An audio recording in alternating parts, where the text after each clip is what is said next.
वाद पाहायला मिळाले, प्रत्यारोप पाहायला मिळाले. कसं पाहता एकंदरीत 6व्या नंबरवरती राज्य गेले, गुजरात हे राज्य सुद्धा पुढे गेलं. त्याहीपेक्षा की या दोघांच्या वादाचा परिणाम जी मुलींसाठी जी योजना येणार आहे त्यावर पडू शकतो. कारण परवाच्या कॅबिनेटमध्ये ही जी योजना आहे ही आर्थिक भूदंड टाकणारी योजना आहे, त्यामुळे ती घेऊ नये असं अर्थ खात्याने सांगितल्याचं कळतं. त्यामुळे आज ती योजना समाविष्ट होणार नाही अशी माहिती मिळते. नाही, याच्यामध्ये दोन विषय आहेत.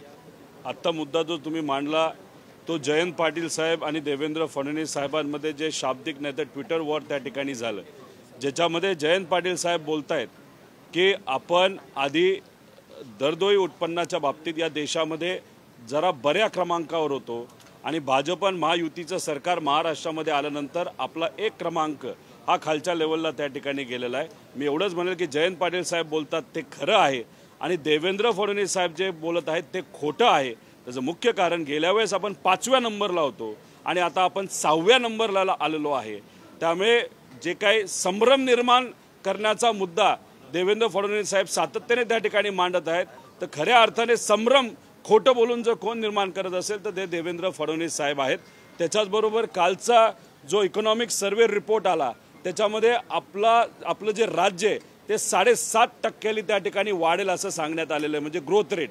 आता 7.5% आपण जर वाढायचा विचार केला तर $1 ट्रिलियन इकॉनॉमीबद्दल आपण सगळेच बोलतो. हे सरकार येऊ द्या ना ते सरकार, मग ह्याच्याप्रमाणे आपण गेलो तर 20 वर्ष आपण 1 ट्रिलियन कधीच होऊ शकत नाही.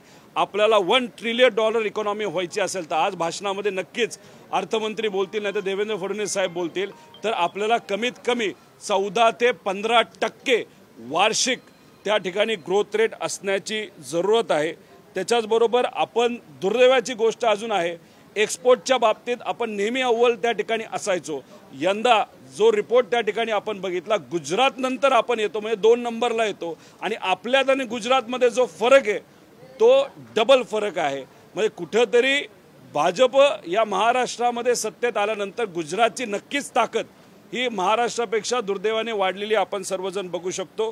त्यामुळे हे सगळे मुद्दे खरं तर काल जे सादर झाले ते अतिशय भीतीदायक आहे आणि आपल्याला कुठेतरी टेन्शन देणारं आहे. कारण का आपलं लोन वाढतंय, सरकारचं आपल्या राज्यावरचं लोन वाढतंय, पण दरडोई उत्पन्न म्हणजे सामान्य लोकांच्या हातामध्ये जो पैसा येतोय त्याच्यामध्ये कुठेही वाढ होताना दिसत नाही आणि हे अतिशय घातक आहे. म्हणजे श्रीमंताला फरक पडणार नाही पण सामान्य लोकांना नक्कीच फरक पडेल. त्यामुळे ह्या सर्व गोष्टींवर लक्ष देण्याची जरूरत आहे.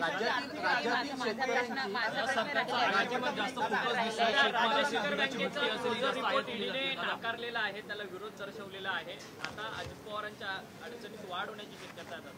हे बघा, त्या क्लोजर रिपोर्टमध्ये माझ्या विषयाच्या बाबतीत सुद्धा क्लोजर रिपोर्ट आहे. त्यामुळे आता तो क्लोजर रिपोर्ट स्वीकारला जाईल नाही जाईल हे आपल्याला बघावं लागेल. मी स्वतः ईडीशी आता चर्चा करत आहे, त्यांच्या अपिलेट ट्रिब्युनल यांच्याशी तिथं आमचं जे काही वादविवाद त्या ठिकाणी चालू आहे ते आमचं चालू आहे. त्यामुळे आम्ही वेगळ्या प्रक्रियेमध्ये गेलेलो आहोत. दादा त्या प्रक्रियेमध्ये अजून आलेले नाहीत.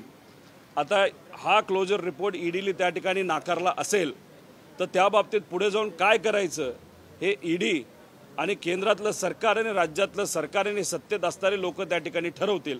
पण राहिला प्रश्न माझा, मी ईडीच्या बरोबर माझ्या न्यायासाठी त्या ठिकाणी लढत आहे आणि मी सत्याची बाजू असल्यामुळे मला त्या बाबतीत कुठेही भीती वाटत नाही.